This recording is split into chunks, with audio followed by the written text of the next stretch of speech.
Bonjour, alors aujourd'hui je vais vous parler du complexe du pied et de la cheville. C'est une zone qui subit beaucoup de contraintes de par notre position debout simplement ou par la pratique du sport. Donc ce complexe a trois fonctions principales, la mobilité, la stabilité et la force d'appui. Donc ce complexe est composé de 26 os, donc ça fait beaucoup d'articulations qui n'ont pas forcément un grand degré de mobilité, mais qui vont permettre aux pieds de pouvoir bouger dans tous les sens et de s'adapter à tout type de terrain. Donc le pied va se décomposer de trois parties principales. Nous avons l'avant du pied, constitué ici des phalanges, des métatarsiens, le médio-pied, constitué des os du pied, donc les cunéiformes, naviculaires et cuboïdes, et l'arrière du pied, donc du talus et du calcanéum. Voilà, donc les trois parties principales du pied. Donc aujourd'hui, je vais vous montrer comment mobiliser un peu tous ces os du pied, les uns par rapport aux autres. En fait, le pied, comme je disais, c'est une zone qui a beaucoup de contraintes, mais qui est souvent un peu négligée, voire méconnue. Donc l'idée, ça va être de venir mobiliser tous les os du pied, sans douleur, mais plus pour une prise de conscience un peu de toutes ces articulations, et puis pour améliorer un peu cette mobilité. Donc ça va concerner tous les gens qui ont des douleurs au niveau du pied, que ce soit des séquelles de traumatisme, des douleurs d'arthrose, de raideur, de tension musculaire, même chez le sportif. Donc on va commencer par venir mobiliser les orteils. Donc avec une main, on va bloquer en dessous et on va venir avec l'autre main mobiliser donc ces orteils en flexion, en extension, voilà, sans douleur, doucement. On essaie d'aller le plus loin possible dans les amplitudes sans créer de douleur. Ensuite, on va pouvoir imprimer des mouvements de rotation dans un sens, dans l'autre sens. Voilà, et puis on peut répéter donc plusieurs fois la manœuvre, toujours sans douleur, en se concentrant bien, en essayant de bien ressentir les mouvements et sentir ce qui se passe dans ce pied. Voilà. Donc une fois qu'on a mobilisé donc, au niveau des phalanges, on va venir faire des mobilisations des métatarsiens. Donc les métatarsiens sont les os longs de l'avant-pied. Donc on va pouvoir venir les mobiliser donc les uns par rapport aux autres. Pareil, sans douleur, doucement. On essaie de bien ressentir le mouvement. Finalement, c'est des mouvements qu'on a très peu l'habitude de venir explorer. Donc on en profite. Voilà, on les mobilise donc les uns par rapport aux autres. On part du premier et on va jusqu'au cinquième.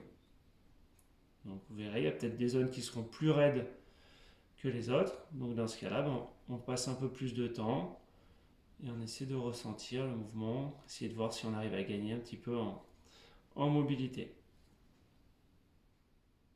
Voilà. Ensuite, on va venir mobiliser donc cet avant-pied, ce médio-pied de façon un peu plus globale. Donc on va bloquer l'arrière du pied et on va venir travailler donc, par des petits mouvements de torsion.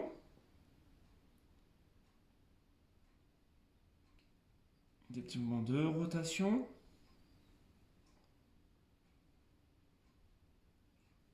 On peut aussi rapprocher un petit peu ses mains pour être plus précis et plus analytique et venir faire des mouvements aussi donc de torsion.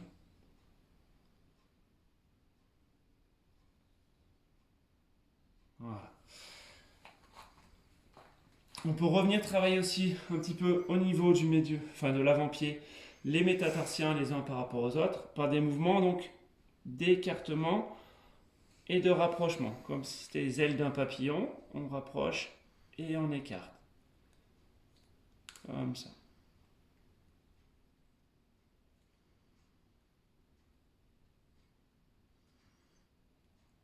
Toujours sans douleur. Voilà. Alors ensuite on va venir travailler plutôt l'arrière-pied. Donc l'arrière-pied s'articule avec le tibia pour former l'articulation de la cheville. Donc elle bouge en flexion, extension, c'est-à-dire vers l'avant et l'arrière, ce mouvement-là. Elle bouge aussi par des mouvements latéraux, donc de varus et de valgus. Donc on va commencer par venir mobiliser plutôt dans le sens flexion-extension.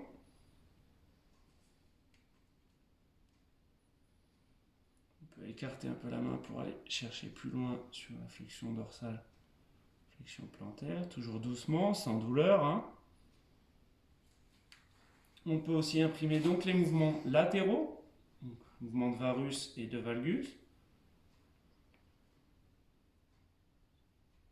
Et ensuite, on peut combiner donc ces mouvements par des mouvements de rotation.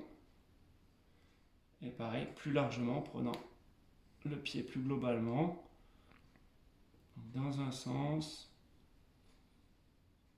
et puis dans l'autre. Voilà, toujours sans douleur, hein, mais c'est bien se concentrer, bien ressentir les mouvements. Voilà, faut craquer un petit peu, c'est pas grave. Et voilà. Donc l'idée de ces différents exercices, vous allez voir au bout d'un moment, vous allez sentir le pied qui s'échauffe un petit peu, donc c'est que ça commence à se relâcher. Vous pouvez comparer, alors je ne l'ai pas dit, mais faites évidemment les deux pieds et comparez un petit peu les sensations d'un côté et de l'autre. Vous verrez qu'après avoir fait un pied, vous pouvez vous mettre debout et sentir la différence par rapport à l'autre pied. Vous verrez qu'il y a vraiment une différence du pied que vous avez mobilisé. Vous devez sentir plus de mobilité et un peu plus de souplesse. Voilà.